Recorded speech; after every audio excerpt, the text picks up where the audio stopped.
Man City have been out of action now for a couple of weeks since losing in the last 16 of the Club World Cup to Al Hilal. The final took place over the weekend, and Paris Saint-Germain were considered as strong favourites to beat Chelsea, but they were stunned by the Blues, who won 3-0 to be crowned world champions in America. PSG have still enjoyed an extraordinary season, haven't they? They've won a total of 4 trophies in the 24-25 season, 3 domestic honours, including yet another League One title, and they also won their first ever Champions League trophy after thrashing into Milan 5-0 in the final. They could actually win another trophy if they beat Spurs in the Super Cup in August, I think it is. So another one they could add to the cabinet. Now, over the weekend, there's been some debate online between fans comparing Luis Enrique's PSG side from the 24-25 season to Man City's treble-winning team from the 22-23 campaign. Fans have been debating which team is better, or which team would win in an imaginary match, if you like, and selecting combined 11s, using both players from both teams. And understandably, many people have shared different views on this. As a Man City fan, Stephen, somebody who's watched City a lot, watched City and enjoyed watching them during that historic treble-winning campaign. How do you think this PSG team compares to that City side under Guardiola? And who do you think's better? Which team could possibly win in a one-off match? What are your thoughts on this? I'm very obviously clearly biased. I'm started wearing a City. I don't usually wear a City shirt for these videos because I've got enough City around me anyway. It's the only thing clean in the house for everyone Right. anyway. Um, I truly think City, and I don't think that's biased. I think there's many reasons why. I'm going to try and approach it logically. I mean, I look at the team that PSG have got. I mean, that midfield immediately is Raul Neves, Vitinha, Ruiz. It's fantastic. I still think Gundogan at his very best. Rodri at his very best. Kevin De Bruyne at his very best. But Rodri's a Ballon d'Or winner. Gundogan, an absurd, experienced genius. De Bruyne, probably the greatest ever greatest midfielder. I think that is still a slight level above that. I think in terms of control and intelligence, I think there's just a slight bit more experience there, and they've got a bit more energy. But I think that experience is everything. And then I look at the forward line that they've got: Kvaratskhelia, Doué, Dembele. You got to bear in mind what City came up against in that run. Bayern Munich and Real Madrid, and that back line. The City side, what made that City side so impressive? It was the physical power and the control and the nullification of that Man City side. Like the way that they had Ake or Kanji or Kyle Walker at right back, and then you had your centre backs of Stones and Ruben Diaz utterly on fire. There was a real physical dominance to that City side, and all those players there, roughly around 6 foot. Then you had the midfielders where two of them, well, 5'10", 5'11", and 6'3". Then you had Jack Grealish out wide, who Grealish at his very best was pushing 6'2", Haaland 6'5". Then you had obviously Mahrez or Bernardo on the right, but you had all these players who were physically powerful, strong, dominant, could keep the ball, who were structurally well organised, and as Grealish said, felt like they were invincible at the time. They could go to anyone and beat them. We saw them beat Bayern Munich 3-0. We saw them beat Real Madrid 4-0, and there was this relentless combination of physical power, experience. And this real lust for victory. This was the Man City's third title in a row as well, bear in mind, in the Premier League. And I think they just really just hit this wonderful moment of you can't score against them. They're incredibly hard to score against. And as good as Kvaratskhelia is and Doué is, that is nothing that City didn't face already, in that run against, with Mbappe, with the wingers of Sane or Coman. I can't remember all the names off the top of my head, but buying that electric wingers that wide, and then the forwards of I can't remember exactly who's playing. Benzema would have been playing. I Yeah. presume it would have been. It was just a phenomenally gifted forward line, and PSG have been brilliant. They're a fantastic side, and Hakimi, Mendes, cracking players. Marquinhos, Beraldo played against Chelsea the other day. I still would prefer, John Stones getting man of the match in Champions League final. Ruben Diaz at his very peak, only the year before winning, a year or two before winning the Premier League Player of the Season, European Defender of the Season.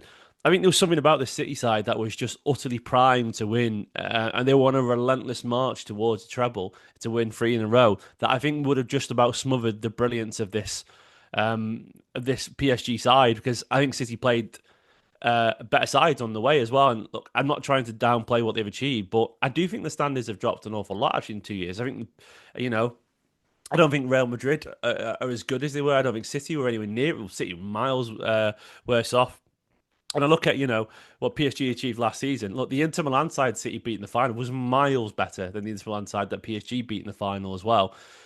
And they're a cracking side, brilliant, electric, and full of ideas. But I just sort of think the standard is actually a little bit lower for some of the major teams because they've all treaded water a tiny bit. And PSG hit this wonderful sort of a spur of the moment energy. And I think, I think obviously the Chelsea game in the final 3-0, there is no way that City side gets beat 3-0 by anyone in that run, full stop. And with all due respect to Chelsea, not that Chelsea side. I mean, there's some good players there, but look, they're not getting beat, 3-0 by a side that has, Reece James playing in midfield. He's still recovering to find his best form, or Pedro Neto out wide, and or people like Cucurella and Chalobah who are good players, but they're not that level.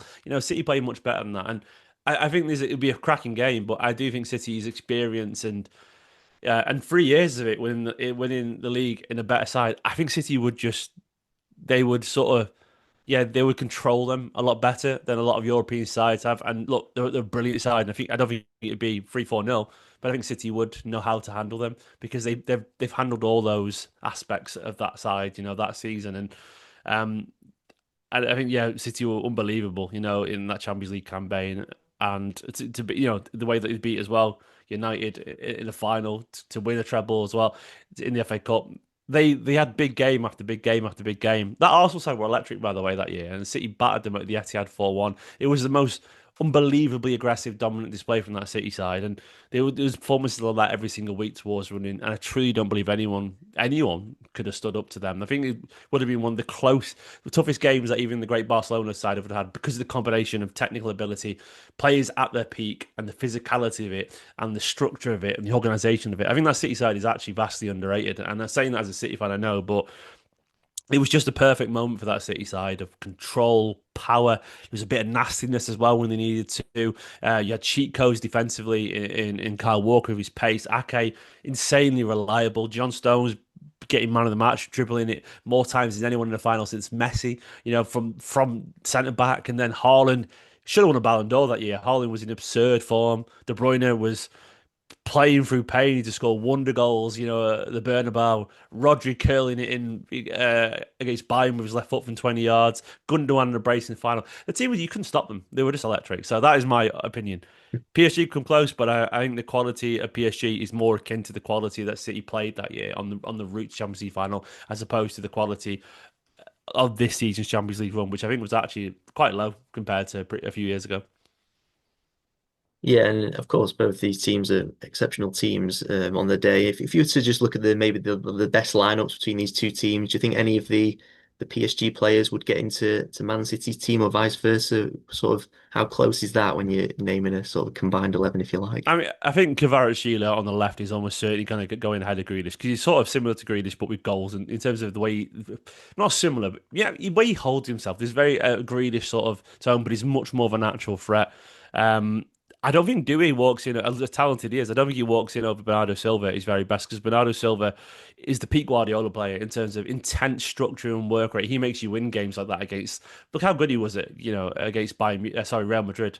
In that Etihad game. Like that was the experience does count there, And maybe one of Joao Neves, Vitinha, Ruiz could probably edge into that side, but then I don't think Guardiola's going to choose him over Gundogan or Rodri or De Bruyne. Potentially Mendes at left back. I don't think the centre backs would have changed. He wouldn't have changed on a run for Edison because he prefers how Edison plays. Guardiola, Hakimi. I look in that run once again. You want Walker there, you do. No one in world football, probably in the history of world football. If I've got Mbappe and people like that up against, you're choosing Kyle Walker. Maybe in different games, Hakimi could there because he's as talented going forward as Walker is going the other way, and Akanji that also sort of. Kiwi's a more talented footballer than Akanji, but Akanji was playing at this aggressively composed level where he just signed for Man City that season, and it was sort of a surprise transfer. But his performances were elevated. He was absolutely locked in, and he was shutting down everyone so well at right back, while also providing, control on the ball and getting forward and helping City sort of smother. So because individual players could have got into that, but I think it's only two or three, truly. And I'm not trying to be. Dembele would not get in over Haaland. As good as Dembele is, he's not walking over Haaland. He isn't, and we know Guardiola isn't changing Bernardo Silva for anyone, full stop. And I think that's good. They are fantastic players, but I truly believe some of these guys are quite a bit younger, and we don't know yet if they can win. Um, at the quality of the Premier League 3 years in a row, or what they can achieve and so on. But yeah, don't get me wrong, I would take a fair few of these players because they're brilliant. But I think there was a real perfect balance to that City side that if you took too many parts out of it, it would probably disrupt the rhythm of it. So I think there was a perfect storm.